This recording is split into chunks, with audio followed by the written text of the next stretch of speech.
जी बिस्मिल्लाहिर्रहमानिर्रहीम। आज हम शुरू करेंगे दोबारा जी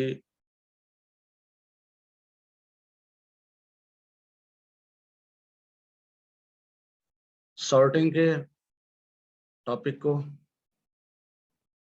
थोड़ा सा रिपीट करेंगे। सॉर्टिंग क्या होती है और कैसे हम कर सकते हैं और फिल्टर्स क्या होते हैं। यहाँ पर ये देखिए एक शीट बनी हुई है जिसमें 3 ऑप्शंस हैं, नेम, एज और सैलरी। इसका मैं कलर चेंज कर रहा हूँ ताकि आपको नजर आता रहे। ये जी।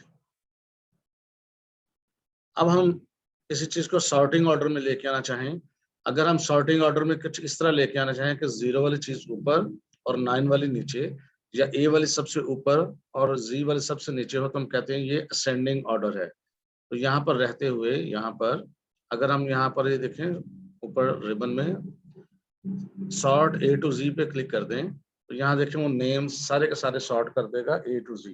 यानी डी वाला सबसे ऊपर आ रहा है, एफ वाला उससे नीचे, जी वाला उससे नीचे और जी वाला सबसे नीचे।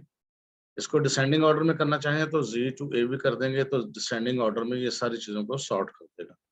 ये ना सिर्फ आपकी एज उसी तरह बदलेगा बल्कि सैलरी भी उसके साथ साथ सारी की सारी सॉर्ट कर देगा।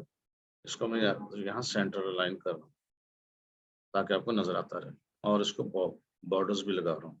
ये अब यहाँ पर ये देखिए हम सॉर्टिंग कर चुके हैं। सॉर्टिंग के बाद नेक्स्ट ऑप्शन ये होता है कि फिल्टर्स करना। फिल्टर के लिए अप्लाई करने के लिए ये जरूरी है कि यहाँ पर क्लिक करें और यहाँ पर होता है फिल्टर। आप एक दफा इस पर क्लिक कर दें तो यहाँ इन सब के साथ साथ यहाँ देखें नेम के साथ भी, एज के साथ भी और सैलरी के साथ भी एक एरो की आ चुकी है। अब अगर हम नेम वाले एरो की पर एक दफा क्लिक करें तो यहाँ पर देखें सिलेक्ट ऑल भी है और यहाँ टेक्स्ट फिल्टर भी लिखा हुआ है।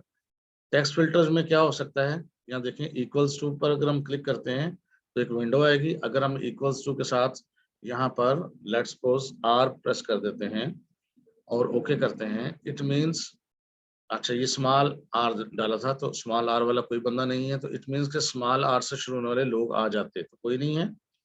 इसलिए दोबारा क्लिक करते हैं और टेक्स्ट फिल्टर और इक्वल टू पे क्लिक करके यहाँ इसको कैपिटल आर लिख देते हैं हम और ओके करते हैं। कैपिटल आर वाला भी शायद कोई नहीं है, तो यहाँ पर जाके हम इसको सिलेक्ट ऑल कर लेते हैं एक दफा। ये देखें, अब दोबारा जरा अप्लाई करते हैं इसको। इक्वल्स टू नहीं, बिगिंस विद कर देते हैं हम, सॉरी बिगिंस विद करते हैं और यहाँ पर हम कैपिटल आर डालते हैं और ओके। अब देखें सिर्फ आर वाले जो बंदे थे वो उनकी डाटा आ चुका है। इक्वल्स टू तो फिर वो कंपैरिजन करेगा ना, तो हमने बिगिंस विद वाला ऑप्शन लेना था। इसी तरह अगर आप देखें यहाँ पर, तो यहाँ पर एंड्स विद भी आ सकता है, कंटेन्स भी आ सकता है, डज नॉट कंटेन्स भी आ सकता है और यहाँ सिलेक्ट ऑल से सारे आ जाएंगे। तो नॉर्मल अल्फाबेट्स पे हमें इतनी जरूरत पड़ती नहीं है फिल्टर्स लगाने की। फिल्टर्स लगाने की वैल्यूज पर जरूरत पड़ती है। अब फर्ज करते हैं अब आपको यहाँ पर बंदा चाहिए, तमाम वो लोग चाहिए जिनकी एज जो है वो 30 साल से ज्यादा है। किसी वजह से किसी ऑर्गेनाइजेशन में एक ऐसी लिस्ट चाहिए जिनकी एज 30 साल से ज्यादा है, फिर आप फिल्टर करेंगे। यहाँ क्लिक करें और नंबर फिल्टर्स, तो यहाँ चूंकि हमें जायद वाले चाहिए हैं तो ग्रेटर देन, और यहाँ जो रिक्वायरमेंट होगी यानी 30, और ओके कर देंगे हम। अब सिर्फ वो लोग यहाँ पर मौजूद हैं जिनकी उम्र 30 साल से ज्यादा है। अब आप इस लिस्ट को प्रिंट करके यूज कर सकते हैं। आपको कैसे पता लगेगा कि फिल्टर कहाँ लगे हुए हैं, यहाँ गौर कीजिए। जहां पर नेम के आगे एरो है, एज के आगे एरो की बजाय एक फिल्टर सा बना हुआ है और सैलरी के आगे भी एरो है। तो जहां पर फिल्टर बना होगा इट मीन्स हमारा डाटा उस कॉलम के हिसाब से फिल्टर हुआ है। अगर इसको कैंसिल करना चाहें तो सिलेक्ट ऑल पे कर देंगे तो ये दोबारा एरो में बदल जाएगा, ये देखिए। इसी तरह अगर हम चाहते हैं कि हमें तमाम वो लोग चाहिए हैं जिनकी एज जो है वो 25 साल से लेके 35 साल के दरमियान हो, फर्ज करते हैं, तो हम यहाँ पर नंबर फिल्टर्स में देखें, ये बहुत सारे ऑप्शन हैं, इसको आप करके देखिएगा। मैं जल्दी जल्दी बस अब आपको जल्दी से करवाऊंगा इसको। तो यहाँ लिखें, यहाँ लिखा हुआ है does not equal to, greater than, less than, सारा कुछ लिखता हम बिटवीन वाले को सिलेक्ट करते हैं। बिटवीन 25 और लेस देन इक्वल टू 35, यानी 25 से 35 साल और ओके। अब ये देखें सिर्फ हमारे पास वो लोग हैं जो 25 से 35 साल के दरमियान हैं। अब हम क्या करेंगे, अगर हम चाहें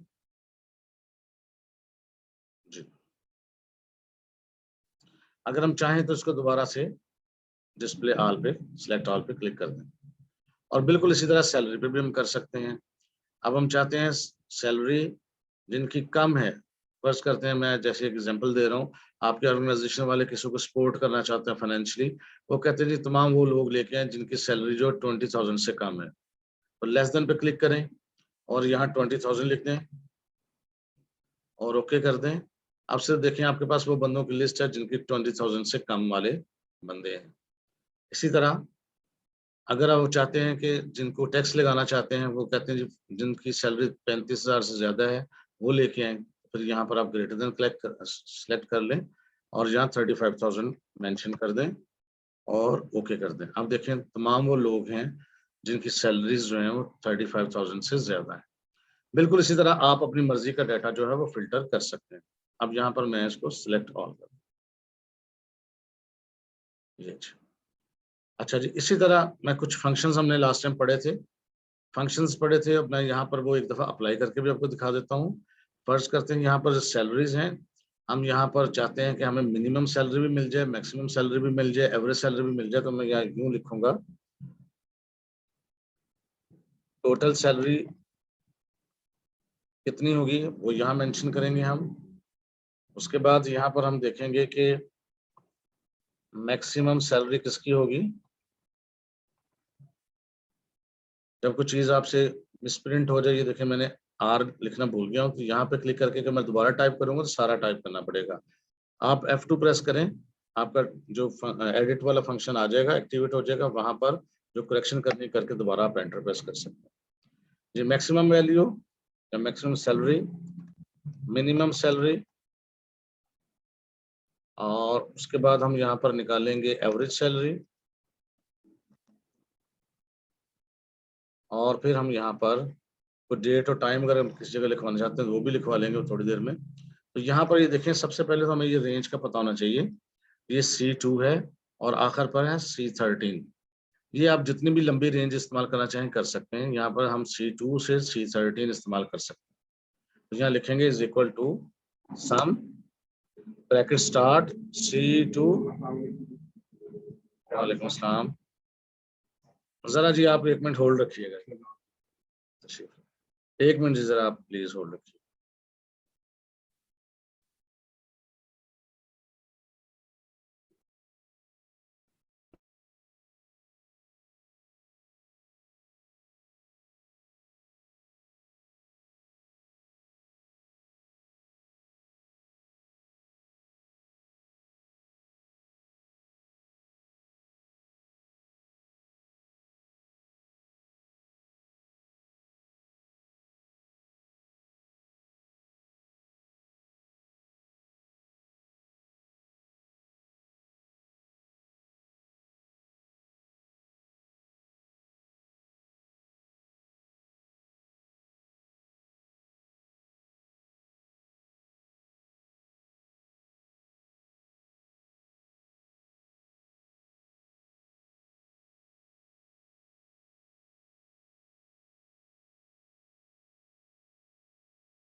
रियली वेरी सॉरी जी। अच्छा जी,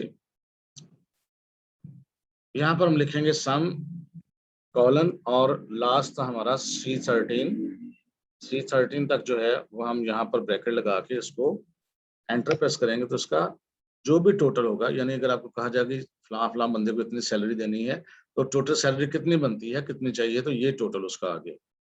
इसी तरह मैक्सिमम सैलरी अगर आपको निकालनी है इज इक्वल टू मैक्स लिखेंगे और C2 कॉलन C13, ये स्मॉल लेटर्स या कैपिटल लेटर्स में लिखने से फर्क नहीं पड़ता। तो ये मैक्सिमम सैलरी जिसकी होगी वो आ जाएगी is equal to min bracket start C2 colon C13 और ये मैक्सिमम सैलरी और मिनिमम सैलरी भी निकल आई। Average salary is equal to average C2 colon C13 और ब्रैकेट क्लोज, और यहाँ पर हम एवरेज सैलरी भी निकाल सकते हैं। ये सारी चीजें हमने करके देखनी है। इसी तरह अगर आप किसी जगह चाहते हैं जब प्रिंट हो तो वहाँ डेट और टाइम आ जाए, ठीक है, तो यहाँ पर ये लिखा आप पहले लिख सकते हैं डेट, यहाँ पर ये तो ऐसे ही आपने लिखा है। अब डेट और टाइम कैसे आएगा, is equal to 9 bracket start और साथ ही ब्रैकेट क्लोज भी। उसके अंदर कुछ नहीं लिखना, आपने एंटर प्रेस करें तो ये देखें आपके सामने करंट डेट और टाइम आ गया। अगर किसी वजह से आपको डेट और टाइम दोनों में से एक चीज चाहिए हो या डेट और टाइम साथ ना चाहिए तो यहाँ पर जाके आप सिर्फ यहाँ शॉर्ट डेट या लॉन्ग डेट या जो भी आप चाहें वो कर सकते हैं, ये भी आप कर सकते हैं। ठीक है जी। तो ये खुद ब खुद जब आप फाइल चेंज करेंगे, दिन चेंज होगा तो खुद ब खुद चेंज हो जाएगी, आपको हाथों फाइल करने की जरूरत नहीं पड़ेगी। तो ये तो था जी छोटा सा यहाँ पर काम, एवरेज का, मिनिमम का, मैक्सिमम का। इसी तरह अगर आपने काउंट करने हो कि ये कितने लोग हैं, जितने लोग हैं उनकी तादाद काउंट करनी हो किसी वजह से, तो यहाँ पर बी, चलो सी से कर लेते हैं, C2 से लेके C13 तक। तो यहाँ पर एक फंक्शन आप इस्तेमाल करेंगे is equal to count bracket start C2 colon C13। इस दरमियान में जितने लोग होंगे उनकी तादाद यहाँ पर आ जाएगी। यहाँ पर मैं लिख भी देता हूँ नंबर ऑफ एम्प्लॉइज, ये खुद ब खुद कंप्यूटर से कैलकुलेट होगा। अगर किसी वजह से ये देखें, फर्ज करते हैं हम कहते हैं ये जो वकार बंदा है 5वें नंबर पे, ये इसको हम यहाँ से रिमूव कर रहे हैं, तो देखें हर चीज खुद ब खुद चेंज हो रही। टोटल एम्प्लॉयज 11 हो गए हैं और यहाँ पर सैलरी भी चेंज हो गई है, सारा कुछ। अगर हम कहते हैं ये तैयब को भी हम फारिग कर रहे हैं तो इसको भी यहाँ से रिमूव कर देंगे तो खुद ब खुद हर चीज चेंज होगी। देखें नंबर ऑफ पर्सन भी, अगर मैं कंट्रोल Z करके इसको दोबारा करता हूँ तो वो देखें 12 आ गई।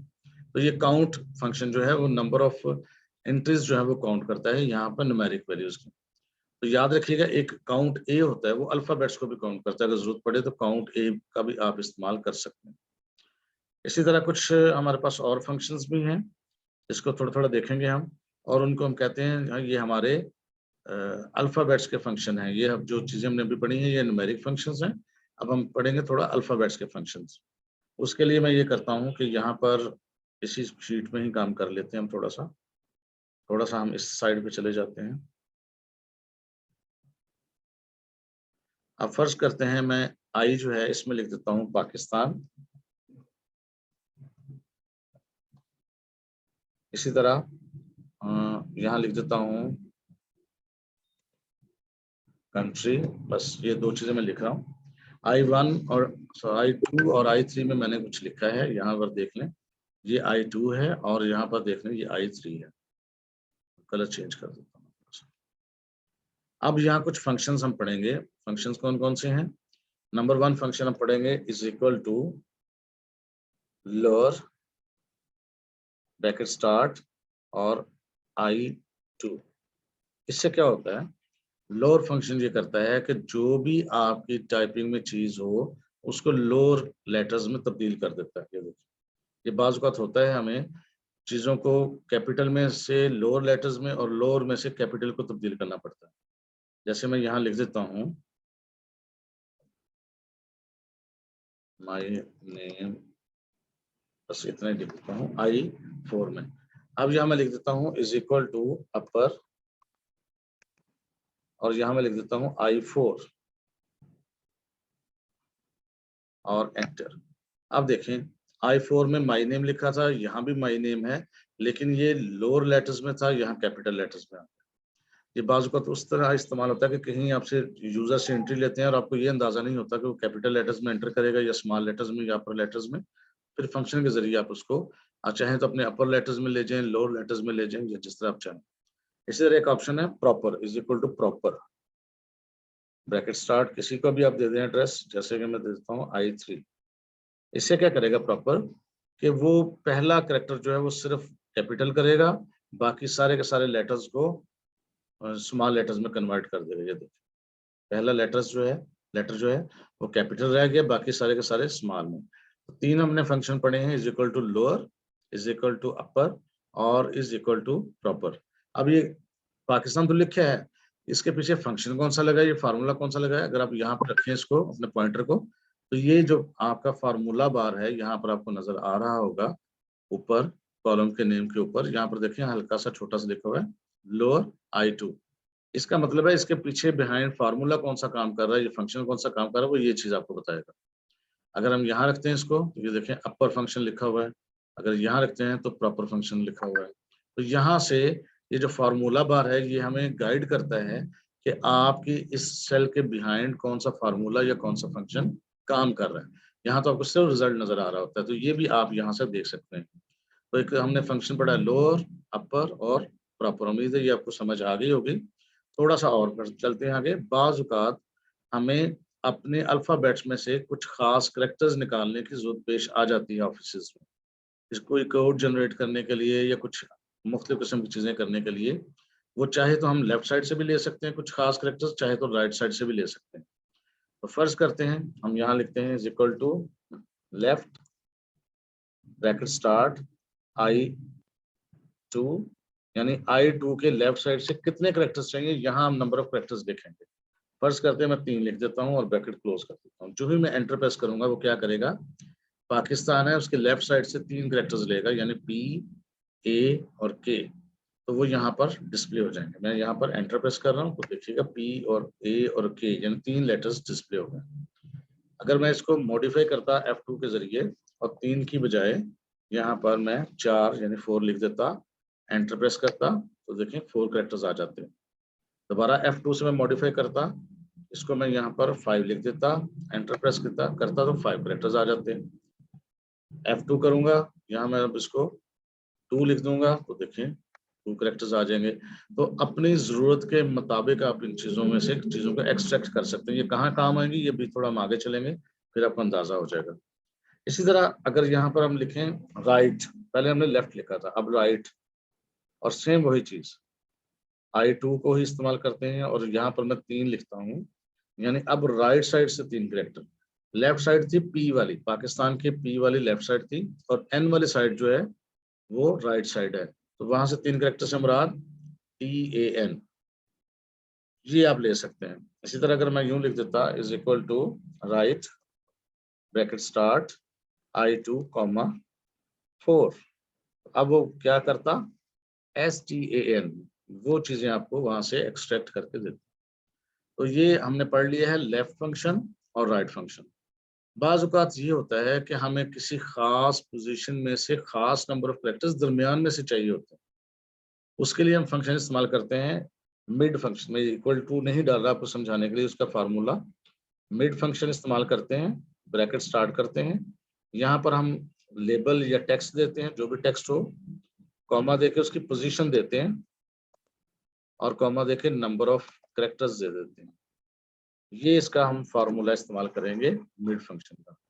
कैसे, मैं यहाँ लिखने लगा is equal to mid bracket start, text देना है, टेक्स्ट यहाँ हम डायरेक्ट भी दे सकते हैं। मैं यहाँ पहले डायरेक्ट टेक्स्ट देता हूँ, यहाँ पर लिख देता हूँ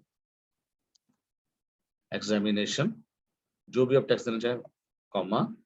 अब यहाँ पोजीशन दे देता हूँ मैं, फर्ज करते हैं 3 पोजीशन कौन सी होगी, E 1 पोजीशन है, X 2 पोजीशन है और A 3 पोजीशन है। यानी A से लिखना वो स्टार्ट करेगा और मैं उसको नंबर ऑफ कैरेक्टर्स दे देता हूँ 4, और वो 4 कैरेक्टर्स प्रिंट करेगा। देखते हैं इंटरप्रेस करके, ये देखें, यानी A से शुरू किया और उसने 4 कैरेक्टर्स हमें प्रिंट करके दे दिए। F2 प्रेस करता हूँ। अब अगर मैं यहाँ पर कहता हूँ कि पोजीशन नंबर 4 हो और नंबर ऑफ कैरेक्टर्स जो हैं वो 6 हों, तो फोर्थ पोजीशन यहाँ पर देखें क्या है, ई की फर्स्ट पोजीशन है, एक्स की सेकंड, ए की थर्ड और एम की फोर्थ पोजीशन। अब एम से वो लिखना शुरू करेगा, एम 1, आई 2, एन 3, ए 4, टी 5 और आई 6। तो यहाँ तक जो है, यानी मैं आपको हाईलाइट करके थोड़ा सा दिखाता हूँ। यहाँ पर ये जो हाईलाइट अगर आपको नजर स्क्रीन पे आ रहा हो, तो एम से लेके आई तक जो पोर्शन है वो यहाँ पर डिस्प्ले हो जाएगा जब हम एंटर प्रेस करेंगे। मैं एंटर प्रेस करता हूँ तो ये देखें एम से लेके आई तक का जो पोर्शन था वो प्रिंट हो गया। इसी तरह आप जरूरी नहीं होता, मैं F2 करता हूँ, कि आप यहाँ पर टेक्स्ट ही लिखें। आप चाहें तो यहाँ सेल एड्रेस दे दें। सेल एड्रेस मैं मिसाल के तौर पे देता हूँ जी I2 की फोर्थ पोजीशन से, और नंबर ऑफ करेक्टर्स में दे देता हूँ 3, यानी फोर्थ पोजीशन से 3 करेक्टर्स। एंटर प्रेस करता हूँ, ये देखें फोर्थ पोजीशन इसकी आई थी, वहां IST 3 करेक्टर्स उसने प्रिंट कर दिए। बिल्कुल इसी तरह is equal to mid bracket start, और यहाँ मैं लिख देता हूँ I3 कॉमा फोर्थ पोजीशन और 2 करेक्टर्स। फोर्थ पोजीशन इसकी I3 की कौन सी है, I3 ये है जहां लिखा कंट्री, तो COUN, एन वाली जो पोजीशन है इसकी फोर्थ पोजीशन है, और वहां से 2 करेक्टर्स यानी TN और T प्रिंट होगा। ये देखें जी, अब ये इस्तेमाल कहाँ होंगे, अभी आपको शायद लग रहा हो कि ये कोई इम्पोर्टेंट नहीं है, लेकिन बहुत सारी जगहों पर ये इस्तेमाल होते हैं। कैसे होते हैं अभी हम नेक्स्ट देखेंगे थोड़ा सा टाइम के बाद। तो ये मिड फंक्शन का काम था। आज हमने अपर फंक्शन पढ़ा है, लोअर फंक्शन पढ़ा है, प्रॉपर फंक्शन पढ़ा है, उसके बाद हमने लेफ्ट फंक्शन भी पढ़ लिया है, राइट फंक्शन भी पढ़ लिया है, मिड फंक्शन भी पढ़ लिया है, और ये मिड फंक्शन का मैंने यहाँ पर आपको लिखवाया था फार्मूला सा। इसी तरह एक हम पढ़ेंगे फंक्शन कॉनकैटिनेट, आखिरी फंक्शन आज का। Concatenate function is used to combine two or more than 2 labels or text, यानी हम आपस में उनको इकट्ठा कर सकते हैं। किसी वजह से मुझे इनमें से कुछ खास एरियाज को इकट्ठा करना हो तो हम कैसे कर सकते हैं। जैसे मैं ये I2, I3 और I4 में कुछ चीजें हैं, ठीक है, मैं कहता हूँ यहाँ लिख देते हैं हम शाहिद, और यहाँ लिख देते हैं नईम इज माई कंट्री। अब ये देखें मैंने 3-4 चीजें यहाँ बेतरतीबी से लिखनी है। अगर हम 2 चीजों को इकट्ठा करना चाहें, मैं फर्स्ट करते हैं यहाँ पर I5 ये वाला और I6 यानी ये वाला, I5 और I6 को आपस में कंबाइन करना चाहूँ तो मैं यूं लिख सकता हूँ। अब यहाँ पर हम लिखेंगे इस जगह पे is equal to concatenate, concatenate means to combine something, और ब्रैकेट स्टार्ट, और यहाँ सेल टेक्स्ट भी दे सकते हैं। पहले तो मैं आपको टेक्स्ट देके दिखाता हूँ। यहाँ पर टेक्स्ट देंगे तो वो वैसे साथ साथ नजर आएगा जैसे यहाँ लिखा है, लेकिन बहरहाल मैं यहाँ पर आपको सेल एड्रेस से ही समझाता हूँ। तो I5 लिख देता हूँ, कॉमा, यहाँ मैं थोड़ा स्पेस दे देता हूँ 1 2 3 ये डबल कोटेशन साइन में, और फिर उसके बाद लिखता हूँ I6।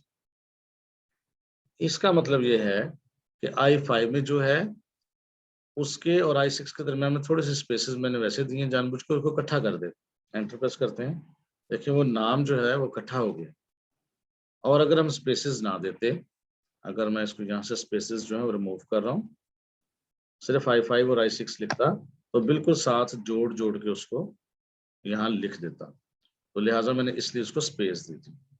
अब मैं इसको यूं करने लगा हूँ, मैं F2 करता हूँ और यहाँ मैं यूं लिखने लगा हूँ I4 कॉमा, और मैं एक स्पेस दे देता हूँ इस तरह कोटेशन साइन में, I4 यानी यहाँ पर लिखा हुआ है माई नेम ये वाला पोर्शन, और यहाँ लिख देता हूँ I7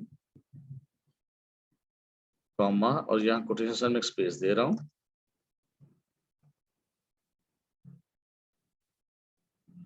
फिर उसके बाद मैं यहाँ लिख रहा हूँ I5 और कॉमा देके I6। अब यहाँ देखें बेतरतीबा से मैंने कुछ चीजें लिखी हैं। I5 या I4 पहले, यानी माई नेम, उसके बाद स्पेस आएगा, I7 इज लिखा जाएगा, फिर स्पेस आएगी, I5 में क्या आएगा, I5 में आएगा जी शाहिद, और कॉमा देखिए स्पेसिस मैंने यहाँ जानबूझ के नहीं दी, तो साथ नईम आ जाएगा, तो स्पेसिस के बगैर आएगा। ये देखें, my name is Shahid Naeem. अब ये देखें, जब हम यहाँ कोई भी तब्दीली करेंगे, मसलन मैं यहाँ लिख देता हूँ M, और यहाँ पर मैं लिख देता हूँ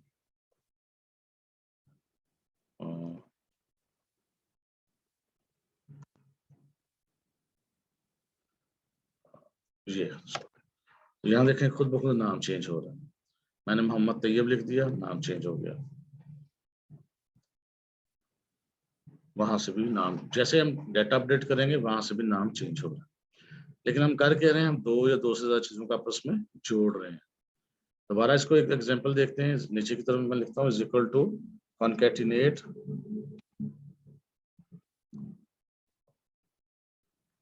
ब्रैकेट स्टार्ट, और यहाँ मैं लिख रहा हूँ जी I8 कॉमा, और यहाँ कोटेशन साइन में स्पेस दे रहा हूँ कॉमा, और I7 कॉमा, और कोटेशन साइन में स्पेस दे रहा हूँ। ये जरूरी नहीं स्पेसेस देना, वैसे आपको कंबाइन करके दिखा रहा हूँ, और I2। अब मैं इसको एंटर प्रेस करता हूँ, देखें क्या आता है। I8 I7 और I2 का हम इकट्ठा कर रहे हैं, तो यहाँ लिखा जा रहा है माई कंट्री इज पाकिस्तान। आजकल यहाँ हम कुछ चेंज कर देते हैं, ठीक है, तो देखें वहां पर भी खुद ब खुद चेंज हो रहा है। तो ये था जी कॉन्कैटिनेट फंक्शन। आज बस हम इतना ही फिलहाल करेंगे, इसकी आपको प्रैक्टिस करनी है कि आपने एक तो सॉर्टिंग को देखना है, फिल्टर्स को दोबारा चेक करना है, और उसके बाद ये जो फंक्शंस हमने पढ़े थे, न्यूमेरिक फंक्शंस और अल्फाबेट के फंक्शंस, इन सब की आपने प्रैक्टिस करनी है। तो मैं उम्मीद करता हूँ ये आपको समझ आ गया होगा।